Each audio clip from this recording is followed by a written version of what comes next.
बिस्मिल्लाहिर्रहमानिर्रहीम। अस्सलाम वालेकुम नाज़रीन, प्रोग्राम आप देख रहे हैं 7 से 8 सना हाशमी के साथ। मुझे उम्मीद है कि आप तमाम लोग खैर खैरियत से होंगे। मकबूजा कश्मीर में आज नवा रोज़ है जब कर्फ्यू का नफाज ताहाल मौजूद है, यानी कि वहाँ पर आज भी कर्फ्यू है। और इसी तनाजुर में जब हम कश्मीरी बहन भाइयों की बात करते हैं, मकबूजा वादी के अंदर जो हिंदुस्तान की, जो इंडिया की बर्बरियत है, वो किसी भी तौर कम होने का नाम नहीं ले रही। इसकी वजूहात आलमी दुनिया भी अब जान ही चुकी है। गुज़िश्ता रोज़ भी जब हमने प्रोग्राम किया तो हम यही बात कर रहे थे कि आलमी दुनिया में शायद ये साजिश थी इंडिया की कि वो पाकिस्तान को तनहा करे दहशतगर्दी के नाम पर। लेकिन इस वक्त जो मकबूजा वादी में दहशतगर्दी का बाजार गर्म कर रखा है इंडिया ने, उसको पूरी तरह से पूरी दुनिया देख भी रही है और उस पर उसकी निगाहें भी हैं। इसके साथ साथ अक़वाम मुत्तहिदा समेत दीगर तमाम जगहों पर, अगर ममालिक की बात की जाए, चीन की बात कर ली जाए, टर्की की बात कर ली जाए, दीगर और ममालिक की, इवन रूस की भी अगर हम बात कर लें इसमें, तो वहां पर भी कुछ तो हमारे ज़ाहिर दोस्त हैं, वो हमारा साथ दे रहे हैं, जिसमें चीन सर फहरिस्त है। लेकिन बाकी दीगर तमाम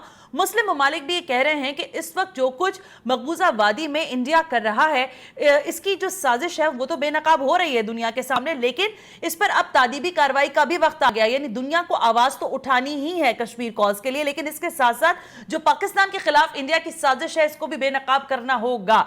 आज की जो ताजा रिपोर्ट्स हैं जो आज मिली हैं कि वहां पर मकबूजा वादी में क्या कुछ हो रहा है, तंजीम है जम्मू कश्मीर की जो कि सिविल सोसाइटी अलायंस कहलाती है, इसके मुताबिक तकरीबन 560 सफात पर मबनी एक रिपोर्ट जारी की गई है, जो कि बहुत ही, अगर वो पूरी रिपोर्ट में चलाऊं तो आपको बताऊं कि उसके अंदर बहुत खतरनाक किस्म के हकायक हैं। यानी खवातीन और बच्चियों पर जिनसी तशद्दुद किया जा रहा है, जो नौजवान है उनको दागा जा रहा है, उनके जिस्मों को, उनको कोड़े मारे जा रहे हैं, और बहुत बुरी तरह से भारतीय फौज, इंडियन फौज वहां पर अपनी पूरी तरह तसल्लुत को कायम करना चाहती है। 370 के हवाले से आइन का जो मुकम्मल तौर पर इंडिया चाह रहा था कि तब्दीली कर देगा, उसके बाद भी 370 के नफाज के बाद भी इस वक्त जो दुनिया है वो ये कह रही है कि ना सिर्फ ये कि इंडिया अपनी इस चाल में नाकाम हुआ है, क्योंकि वो ये चाह रहा था कि शायद इस तब्दीली के बाद, जो कि आईनी तब्दीली है, दुनिया शायद समझेगी कि ये उसका अंदरूनी मामला है, लेकिन ये डिस्प्यूटेड एरिया है कश्मीर, जिसको पूरी दुनिया मानती है कि ये एक डिस्प्यूटेड एरिया है। इस वक्त जो इंडिया की वहां पर, जिससे भी कह सकते हैं, इसको मैं यही कहूंगी कि जो कारनामे इंडिया सर अंजाम दे रहा है, उसके हवाले से अगर कुछ डिटेल्स आपके साथ में शेयर करूं तो इस वक्त अगर आप ट्विटर देखेंगे, बिलखुसूस ज़ाहिर फेसबुक पे तो किसी हद तक कम है, लेकिन ट्विटर पर जितनी भी इंडियन लॉबी के लोग हैं वो पूरी तरह से एक्टिव हैं। लेकिन उसमें मोदी सरकार को यह भी इल्म है कि इनसाइड द इंडिया भी प्रोपेगेंडा जो इस वक्त इंडिया खुद कर रहा था या मोदी सरकार जो कर रही थी, उसके खिलाफ आवाजें उठना शुरू हो गई हैं। सिख बिरादरी खड़ी हो गई है, वहां के इंटेलेक्चुअल्स खड़े हो गए हैं, और वहां की सिविल सोसाइटी बार बार ट्विटर पर मोदी सरकार को पैगाम दे रही है कि ये जुल्म की दास्तानें रकम करना बंद करें। लेकिन उसकी तनाजुर में किया क्या है मोदी सरकार ने? अदम बर्दाश्त की इंतहा तो मौजूद है इंडिया में, और मोदी सरकार के पास तो वो सबसे ज्यादा है, तो उन्होंने वो सारे जितने भी ट्विटर अकाउंट्स थे वो उनको बंद ही कर दिया है, ब्लॉक करवा दिया है। तो ये सारी सूरत हाल है। इस पर आज हम जरूर बात करेंगे कि मकबूजा वादी के अंदर जो जुल्म हो रहा है कश्मीरी बहन भाइयों पर, इसको दुनिया देख रही है, लेकिन इसको देखने के साथ साथ इसका कोई हल भी सामने होना चाहिए, और अगर है तो वो किस तरह से होगा। दूसरी जानिब जब हम शहर कायद की बात करते हैं, कराची शहर की बात करते हैं, उस शहर की जो कि रोशनियों का शहर है, जहां पर बड़ा रेवेन्यू जनरेट होता है, 70% रेवेन्यू जनरेट करके जब कराची देता है। अब ये वो सड़कें हैं जिनसे आप शायद सुबह से लेकर शाम तक गुजरते हैं, और आज भी जब मैं यहाँ से गुजरी हूँ शहर की मुख्तलिफ शराहों से, तो ताफुन से बुरा हाल था। यानी मैं बगैर गाड़ी के अंदर, बगैर मुंह पे कपड़ा रखे, नाक पे कपड़ा रखे गुजरना महाल था, और कोई भी नहीं गुजर पा रहा होगा।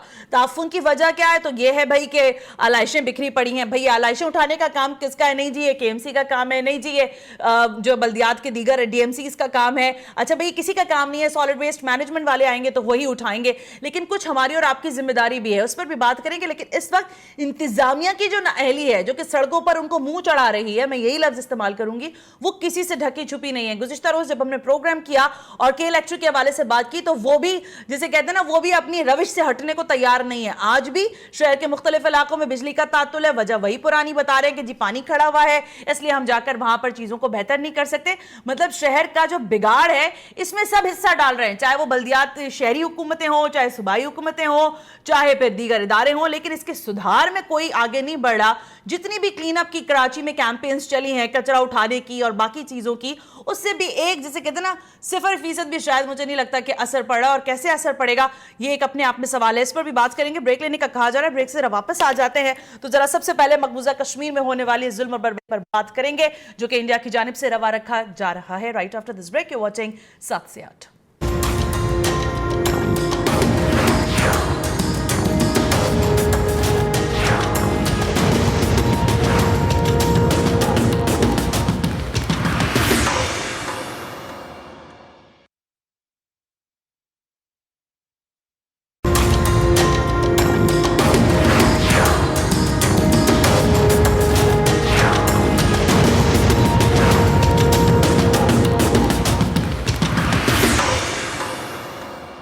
वेलकम बैक नाजरीन, हम ब्रेक पर थे और ब्रेक पर जाने से पहले ये बात हो रही थी कि इस वक्त शहर कराची के अंदर जो गंदगी और गलाजत के ढेर हैं इसका जिम्मेदार कौन है, जरा इसका तयन करवा दें। क्योंकि कल भी जाहिर है ईद उल अजहा का तीसरा दिन होगा, लोगों के यहाँ कुर्बानी है, लेकिन लोगों के ऊपर भी अगर आवाम जो है वो हमें देख रही है तो इस वक्त लाइव कॉल का बैंड जो है वो हमने ऑन कर दिया है, आप हमें लाइव कॉल भी कर सकते हैं। कुछ जरा अपनी भी जिम्मेदारी आप हमें बताएं, क्योंकि जब मैं सड़कों से मुख्तलिफ आई हूँ आशाराहों से, तो मैंने देखा है कि आलाइशें जो हैं वो वहां मौजूद हैं। आप लोग उनको मतलब जो मेन एरियाज हैं कम से कम वहां तक पहुंचा दें ताकि जो बाकी काम है, चाहे वो केएमसी को करना है, चाहे डीएमसी को करना है, या जिस किसी को भी करना है, सॉलिड वेस्ट मैनेजमेंट को करना है, वो खुद आकर वहां से कम उठा लें।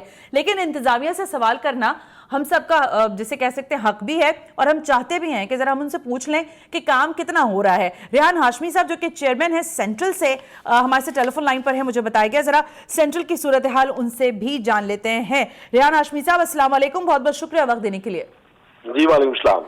रेहान साहब, इस वक्त शहर में क्या, आपसे अगर मैं सेंट्रल की सूरत हाल के बारे में पूछूं कि सफाई जो है वो किस हद तक हो रही है, लैंडफिल साइज तक क्या पहुंचाया जा रहा है चीजों को या नहीं? बिस्मिल्लाहिर्रहमानिर्रहीम।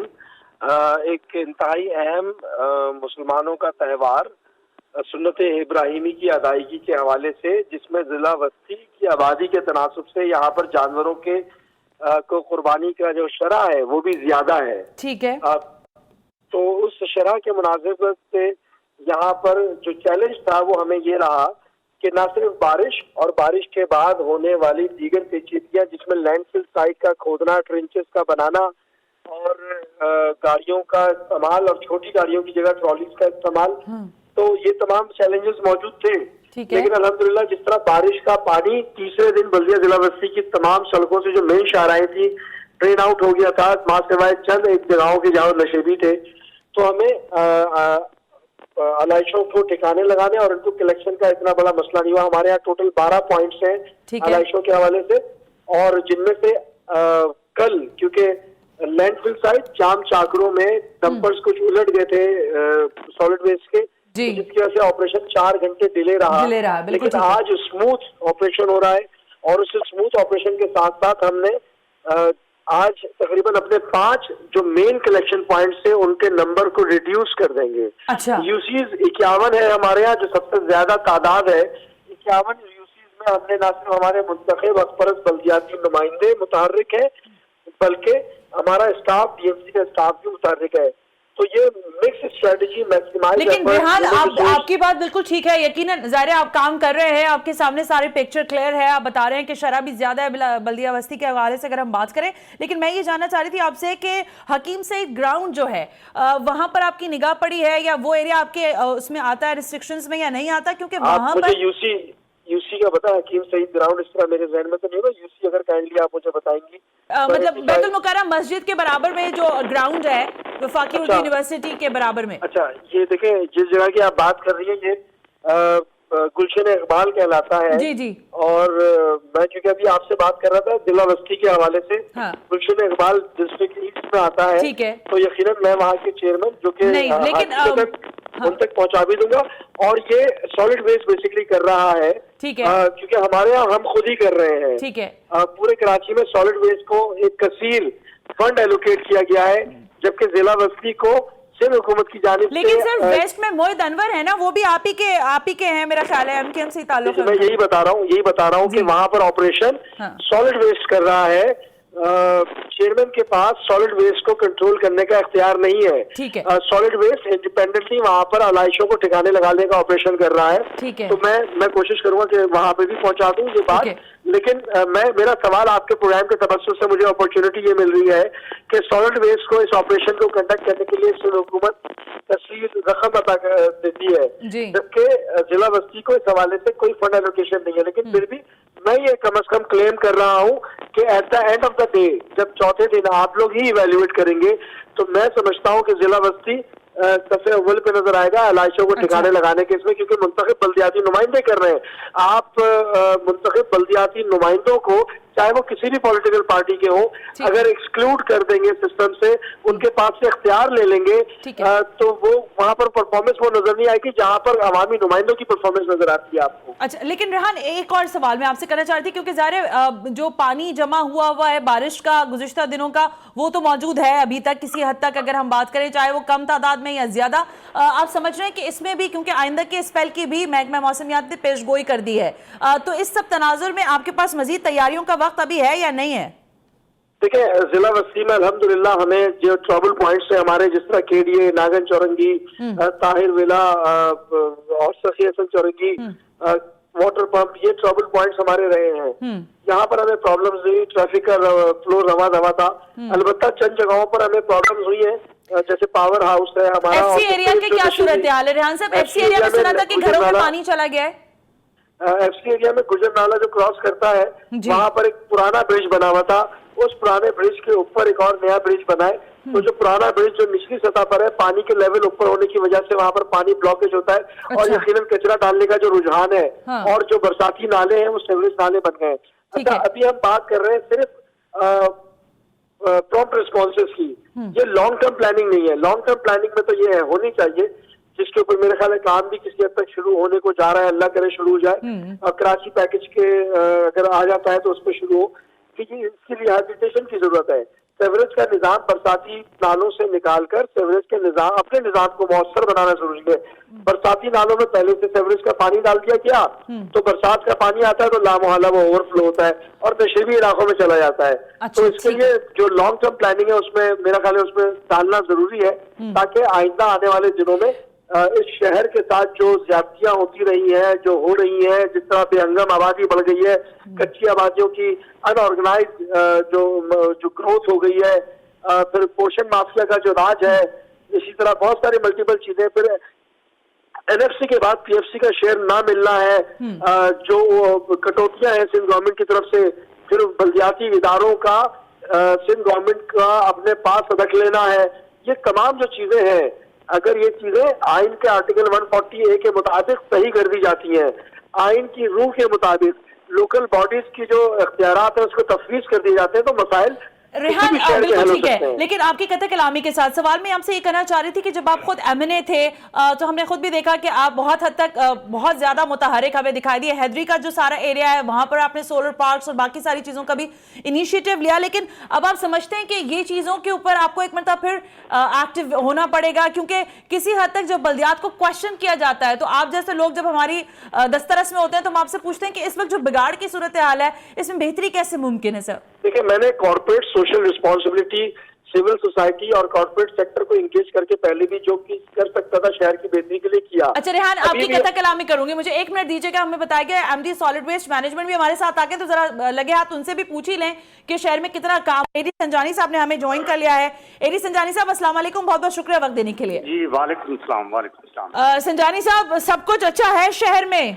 इस वक्त आलाइशें उठ रही हैं, सॉलिड वेस्ट मैनेजमेंट पूरी तरह से काम कर रही है? आलाइशें उठ रही हैं और आलाइशें उठने का ऑपरेशन को देखना है तो मैं आपको भी दावत देता हूँ और तमाम मीडिया को दावत देता हूँ कि दोनों लैंडफिल साइट जाम चक्रो और गोन पास पर किसी भी वक्त 24 घंटे चल रही हैं और किसी भी वक्त जाकर देख लें। और वहाँ पर इस वक्त तक सर, जबकि आज ईद उल अजहा का दूसरा दिन है जो कि ज़ाहिर इख्तिताम के करीब ही है, तो अब कल होगी ज़ाहिर कुर्बानी बाकी, लेकिन अभी तक कितनी आलाइशें शहर से कितना आपने उठाए, ऑफिस कितने उठाए, परसेंटेज? कल जो दोनों लैंडफिल साइट्स पर 8000 टन के करीब पहुंचा, 4920 जाम चक्रों गोंद पास पर और 3052 अच्छा जाम चक्रों पर। ये रात को 12 बजे तक की फिगर बता रहा हूँ। अच्छा उसके बाद 1600 टन हमारा मरीज से जो शराफी पर आया तकरीबन, हाँ और 4000 के करीब कुरंगी वालों ने भी लैंडफिल साइट पर नहीं पहुंचा सक रहे थे क्योंकि बहुत दूर उनको पड़ा था, तो वो भी शराफी पर, तो तकरीबन 5600 के करीब शराफी पर आया है। अच्छा 4920 गोंद पास पर और जाम चक्रों पर 3052। अच्छा आज उसके तकरीबन डबल है। आज उसका डबल है। जी हाँ। ओके अच्छा दूसरी मैं ये सवाल रात को पूछना 12 बजे हमारी फिगर कंपाइल होगी। बिल्कुल ठीक है, वो आप जब तक यहाँ से ट्रांसफर करेंगे मुख्तलिफ एरियाज में। लेकिन मैं ये पूछना चाहती थी संजानी साहब कि इसी तराजू में अगर आपको मालूम है कि वेस्ट के एरिया के हवाले से आपको कुछ इल्म है कि वहाँ पे क्या सूरत हाल है? वेस्ट का एग्जैक्ट में इस वक्त ब्रेक डाउन आपको नहीं बता सकता हूँ, मगर वेस्ट में से भी हम उठा रहे हैं। इस वक्त थोड़ी देर पहले मैंने, मिनिस्टर साहब ने, मिनिस्टर लोकल गवर्नमेंट ने और कमिश्नर कराची थे, हमने अभी वेस्ट के कुछ एरियाज का विजिट भी किया, जाम चक्रों का भी विजिट किया, और फिर हम सुरजानी की तरफ भी गए। सुरजानी में आगे खुदा की बस्ती की तरफ भी और यूसुफ गोट वगैरह के एरियाज का भी मिनिस्टर साहब ने विजिट किया। तो संजानी साहब इस वक्त जो शहर के मुख्तलिफ जो बिलखुसूस मैं 2-1 एरियाज की बात कर रही हूँ, हमारे साथ रेहान हाशमी साहब मौजूद हैं। वो कह रहे हैं कि अगर आप सेंट्रल की बात करें तो मैंने काफी हद तक वहां पर चीजों को कंट्रोल कर रखा है और काम हो रहा है वहां पर। लेकिन अगर मैं वेस्ट की बात कर लूँ, कोरंगी की बात कर लूँ, तो इन एरियाज में ताफुन बहुत ज्यादा है, गंदगी बहुत हो रही है। कुछ जो खुले ग्राउंड हैं वहां पर ऑफिस फेंक दिए गए हैं। तो इस तनाजुर में क्या काम कर सकते हैं सर? ये इस बात से तो इनकार नहीं है कि इस दफा ईद से पहले जो शदीद बारिशें हुई हैं उनकी वजह से सूरत हाल इतनी अच्छी नहीं है जितनी होनी चाहिए। मगर ये मैं आपको और आपके तौसत से कराची के शहरों को यकीन दिलाना चाहता हूँ कि कल जब इंशाल्लाह आखिर, अभी तक भी हम काम कर रहे हैं, और कल का जो आखिरी जब तक आलाइश हम उठा नहीं लेते हैं, हमारे राउंड द क्लॉक ऑपरेशन खत्म नहीं हम करेंगे। संजानी साहब मैं ये पूछ रही हूँ, पिछले दिनों में हमने देखा था बल्दियात का भी इसी तरह का मेरा ख्याल है कमोबेश स्ट्रक्चर है, सॉलिड वेस्ट मैनेजमेंट का भी जो पिछले 2 साल में मैंने देखा है कि आप लोगों के जो ट्रक्स या चीजें ट्रॉलीज आती हैं वो चूना डालते हैं सड़क पर या उस एरिया पे। तो अभी तक मैंने वो चीज नहीं देखी, क्यों? मैं ये जानना चाह रही थी क्योंकि इस वक्त हमें ज्यादा जरूरत है बारिश के बाद। पानी बहुत ज्यादा है। चूना हम सिर्फ जो हमारी कलेक्शन पॉइंट जो हमने बनाई हुई है वहां पर हम डाल रहे हैं। अच्छा। मगर हम गलियों में इस वक्त नहीं, ये जब ऑपरेशन पूरा हो जाएगा, क्योंकि ये कल सुबह को फिर अर्ली मॉर्निंग ये शुरू हो जाएगी, कुर्बानी शुरू हो जाएगी। तो मैं यही दोबारा कराची के शहरों को यकीन दिलाना चाहता हूँ कि कल इंशाल्लाह रात को हम तब तक नहीं जाएंगे जब तक हम 99.9% या 100% तक ओके। संजानी साहब आप टेलीफोन लाइन पे हमारे साथ ही रहेगा। रेहान, ज़ाहिर वादे वही तो हो रहे हैं, संजानी साहब भी कह रहे हैं कि हम काम करें, लेकिन उसके बावजूद एक बड़ा सेक्शन जो है वो निगलेक्टेड है। आप एग्री करते हैं इस पॉइंट से?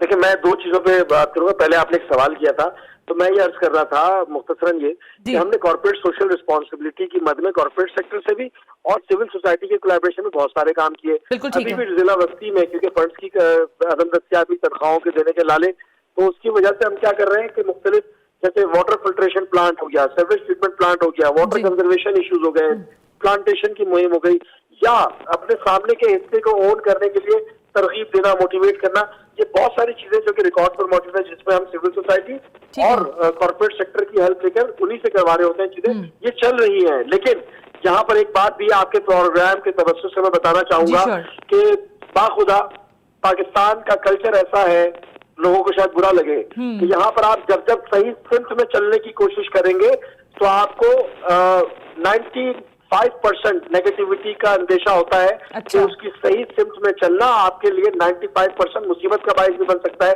और इसमें बहुत सारी चीजें हैं, लोग करने को राजी नहीं है। जो काम पब्लिक प्राइवेट पार्टनरशिप के जरिए हुकूमत का, आवाम का पैसा बगैर लगाए हुए किया जा सकता है, वहां पर फंड एलोकेट किए जा रहे हैं। और आप पब्लिक प्राइवेट पार्टनरशिप के लिए मैं मिसाल दूं, मैं वेस्ट टू एनर्जी प्लांट की बात कर रहा हूँ, जो पब्लिक प्राइवेट पार्टनरशिप के जरिए मुफ्त में किया जा सकता है, लेकिन पाकिस्तान में नहीं हो रहा। आज कराची का शहरी स्ट्रीट लाइट्स के पैसे दुगने दे रहा है। स्ट्रीट लाइट्स 50% ऑफ की जा सकती हैं, कोई सुनने को तैयार नहीं है। लावारिस तो हो रहा है रेहान, ये तो और जो पूरे मुल्क का आइडियाज हाल है है। ना दूसरी रेहान, चीज- ये तो वो आइडियाज हैं जो मैंने खुद आपसे सुने और अभी नहीं, काफी अर्सा पहले भी सुन रखे हैं, लेकिन इन आइडियाज के ऊपर अभी तक इम्प्लीमेंटेशन नहीं हुआ। मुझे हैरत इस इसलिए बात नहीं हो रही, विल नहीं है। कमीशन कौन देगा? कमीशन कैसे मिलेगा लोगों को जब ये मुफ्त में काम हो जाएगा? पैसे कहां से बनेंगे? नोट किधर से आएंगे जब ये मुफ्त में हो जाएगा?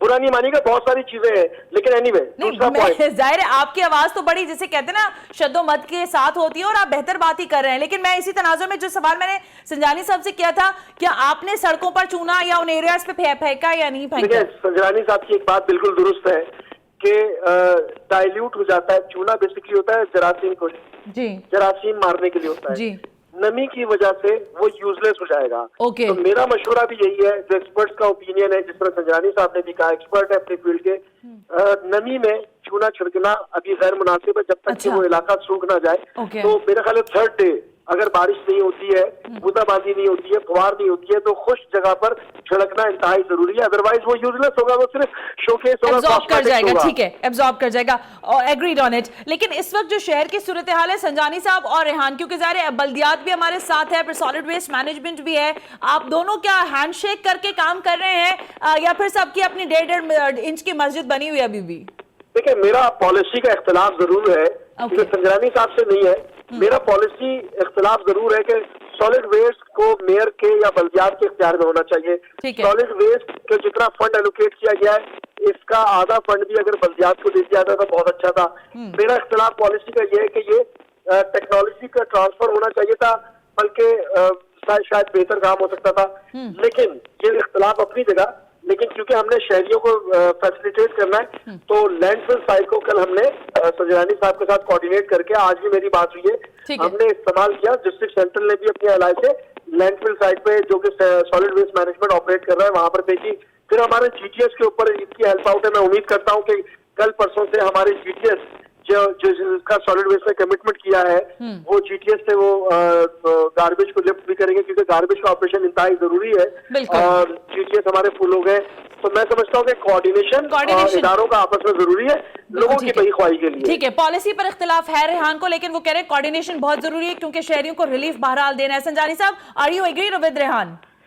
जी जी, हम तो बिल्कुल, रेहान भाई ने खुद भी बताया, हम तो हैंडशेक करके ही काम कर रहे हैं। और लैंडफिल साइट का मामला हो या इनको डिस्ट्रिक्ट सेंट्रल से हमने तकरीबन 1.5-2 महीने से हमने इनके गार्बेज ट्रांसफर स्टेशन जो 5-6 पॉइंट्स हैं वहां से हम उठा रहे हैं। हमारा मकसद यही है कि शहरों को रिलीफ मिले, और हम इस चक्कर में पड़ ही नहीं रहे हैं कि इसका कौन क्रेडिट देगा। हम सेंट्रल से और कोरंगी से, जो कि इस वक्त सॉलिड वेस्ट मैनेजमेंट बोर्ड के अंडर में नहीं है, वहां से भी दोनों डिस्ट्रिक्ट्स को हमने फैसिलिटेट किया है, ईद उल अजहा पर भी और लैंडफिल साइट पर भी, और इनके गार्बेज ट्रांसफर स्टेशन से लैंडफिल साइट या जो कोरंगी में शराफी तक पहुंचाने में। संजानी साहब और रेहान, आप दोनों का बहुत शुक्रिया, लेकिन इस वादे के साथ मैं आपको थैंक यू कर रही हूँ कि ज़ाहिर जब ये 2 रोज गुजर जाएंगे तो इसके बाद हम आपको जहमत देंगे स्टूडियो के लिए, जरा तशरीफ लाइएगा ताकि हम जरा शहर का अहाता कर सके कि ईद उल अजहा के मौके पर किस विल के साथ काम किया गया है शहरियों के लिए। Thank you very much to both of you. मुझे ब्रेक लेने का कहा जा रहा है, ब्रेक से जरा वापस आ जाते हैं। तो एक और इंपॉर्टेंट इशू है जिसकी हम क्या बात कर रहे हैं, पूरी दुनिया ही बात कर रही है, इंडिया के उस घिनौने चेहरे की जो कि अब बेनकाब हो चुका है। मकबूजा वादी के अंदर भारत की बर्बरियत के हवाले से बात करेंगे right after this break. You watching 7 से 8।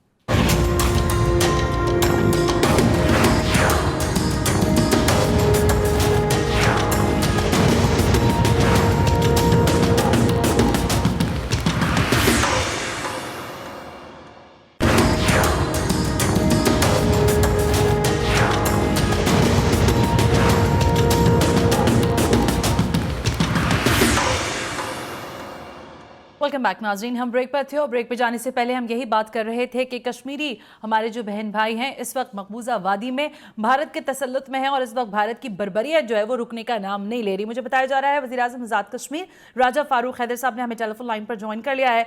ज़रा सर से बात करते हैं। वज़ीर आज़म आज़ाद कश्मीर राजा फारूक हैदर साहब, अस्सलाम वालेकुम, बहुत बहुत शुक्रिया वक्त देने के लिए। अच्छा, जैसे ही हमारी उनसे कंटिन्यूशन होती है गुफ्तगू का, तो हम ज़रूर उनसे जानेंगे कि इस वक्त ज़ाहिर है आज़ाद कश्मीर तो हमारा है और वहां पर भी कश्मीरी जो हमारे बहन भाई हैं वो भी वही दुख महसूस तो कर रहे हैं जो कि इस वक्त मकबूजा वादी में है। वो अकेले नहीं है इसमें, क्योंकि इस दुख में हम उनके बिल्कुल बराबर के शरीक हैं। और इस जंग के लिए अगर हम मुकम्मल तौर पर तमाम ही पॉलिसी मैटर्स के हवाले से अगर बात करें, मुख्तलिफ सियासी जमातों के कुछ भी हो सकते हैं, शायद एक दूसरे के साथ डिस्प्यूट भी हो सकते हैं, लेकिन इस मसले पर सब यक जुबान है। वज़ीर आज़म आज़ाद कश्मीर राजा फारूक हैदर साहब हमारे साथ आ गए टेलीफोन लाइन पर। सर अस्सलाम वालेकुम, बहुत बहुत शुक्रिया वक्त देने के लिए। जी वालेकुम सलाम जी। राजा फारूक हैदर साहब, जाहिर है इस वक्त मुश्किल का वक्त है मकबूजा वादी के अंदर हमारे कश्मीरी बहन भाइयों पर, लेकिन आपके पास क्या मजीद डिटेल्स आ रही हैं और आजाद कश्मीर में जो हमारे बहन भाई हैं वो इस मामले पर क्या नुक्ता निगाह दे रहे हैं अपना? देखिए जी, मालूमात तो बड़ी तशवीशनाक हैं कि खाने पीने की शायद नहीं है, मेडिकल उनको सपोर्ट नहीं है, लोग कोई बीमार हैं, कोई क्या है, कोई किस तरह के ख्वातीन के इशूज़ हैं, बाहर नहीं निकलने दे रहे, कर्फ्यू उन्होंने लगाया हुआ है और किसी की कोई इतला नहीं है, कोई उसकी इस तरह की कुछ इतलात आती रहती हैं हमें कहीं न कहीं से। अब वो BBC ने भी कुछ दिखाया, जो जाते हैं तो उससे कश्मीर से निकल कर हिंदुस्तान जाते हैं। अब कल उसने लिखा कि मेरे साथ 3 थे, उन्होंने बैग उठाया तो उसमें सिर्फ जूस था और खाने पीने की खुशक अशाया थी, कोई चीज़ें ऐसी जो अपने शहरों को, तो एक ने जाना था वहाँ दूर श्रीनगर से आ गए, तो वो परेशान था मैं जाऊंगा कैसे अपने घर वालों। उसने कहा हम सिर्फ आए, घर वालों को पता करें जिंदा है, मर गए हैं, क्या है, किस तरह है, मतलब है ये सूरत हाल है इसको तुम्हारी। वहाँ तो वो बिल्कुल एक उसे ओपन एयर जेल है कश्मीर उसका, तो वो अब बहुत मुश्किल हालात में, खास तौर पर जो खाने पीने की शाया देखिए ना, कर्फ्यू लगा हुआ है, किसी को निकलने नहीं दे रहे, तो ये तो नहीं लोग जखीरा अंदोजी तो नहीं करते ना, कितनी करेंगे, मतलब इंसान है खाना। ये जब बुरहान वानी शहीद हुए थे तो 3 महीने कर्फ्यू रहा, लोगों ने 3 वक्त की जगह का 1 वक्त खाना खाया। बिल्कुल ठीक है, लेकिन प्राइम मिनिस्टर साहब एक और भी चीज है ना कि हम ये देख रहे हैं कि मुसलसल बुनियादों पर जितना दबाया जा रहा है इस चीज को, वो उतनी उभर के सामने आ रही है इस तरह इस पैराहे में भी, और फिर दुनिया के साथ जो कनेक्टिविटी अब इस मामले की बन गई है उस पर भी जरा रोशनी डालिएगा। ऐसा है कि अपना ये अपना उसमें मैं जो आप सर्च करना चाहता हूँ कि आपने सवाल पूछा था कि दुनिया की कनेक्टिविटी जो इससे बढ़ गई है इस वाक़े के साथ। बात यह है कि ये जो हिंदुस्तान का इक़दाम है, ये अब तो लाइन ऑफ कंट्रोल ख़त्म हो गई, 2 तरफा माहिदे, पुरानी सूरत हाल बहाल हो गई है, तो सीज़फायर लाइन से तक ही नहीं रहेगा, उसके अंदर भी फैलना है। कल वो हो सकता है उन पर जुल्म सितम करे, लोग सीज़फायर लाइन क्रॉस करें, महाजरों की शक्ल में बेशुमार हज़ारों लाखों लोग आज़ाद कश्मीर में हो, तो इसका इम्पैक्ट इधर पड़ेगा। तो जब आज़ाद कश्मीर में इम्पैक्ट पड़ा हुआ है अभी भी, लेकिन जब इस लेवल का फिर वो पाकिस्तान में भी जाता है, जब फिर पाकिस्तान में पड़ता है तो फिर वो 2 ममालिक आ गए थे। मसला इसका ये है, दुनिया ये शरारत जरूर कर सकती है कि ये जो है ना कॉन्फ्लिक्ट मैनेजमेंट करवाए बिटवीन इंडिया और पाकिस्तान। हमें कॉन्फ्लिक्ट मैनेजमेंट नहीं चाहिए, हमें तो कॉन्फ्लिक्ट रेजोल्यूशन चाहिए ना, हम तो अपना मसला हमारा हल कराना है उन्होंने। बिल्कुल सही कह रहे हैं। तो असल मसला ये है हमारा इसका कि ये होता है जब ये कॉन्फ्लिक्ट मैनेजमेंट होती है तो हमारा मसला गायब हो जाता है, वो दोनों को आपस में कहते हैं जी तुम ठंड जा। अब बाज ये कहते हैं जी तम्बल का मुजाहरा करें, वो मेरी इशारा काट चुका है तो उसके बाद फिर बिल्कुल उसके साथ तो कोई डायलॉग की बात हो ही नहीं सकती ना। राजा फारूक हैदर साहब बिल्कुल ठीक कह रहे हैं, थैंक यू वेरी मच। बिल्कुल वक्त खत्म हो गया, लेकिन हम इस पर मजीद बात भी करेंगे और करते ही रहे। पाकिस्तान का जश्न आज़ादी जरूर है, लेकिन अपने बहन भाइयों जो कि कश्मीर में इस वक्त जुल्म और बर्बरियत का शिकार हैं, उनके साथ इजहार यकजहती करते हुए कश्मीर बनेगा पाकिस्तान के टाइटल के साथ बात भी होगी और इसी जज्बे के साथ आज़ादी को भी मनाया जाएगा। सना हाशमी को इजाजत दीजिए, अल्लाह हाफिज।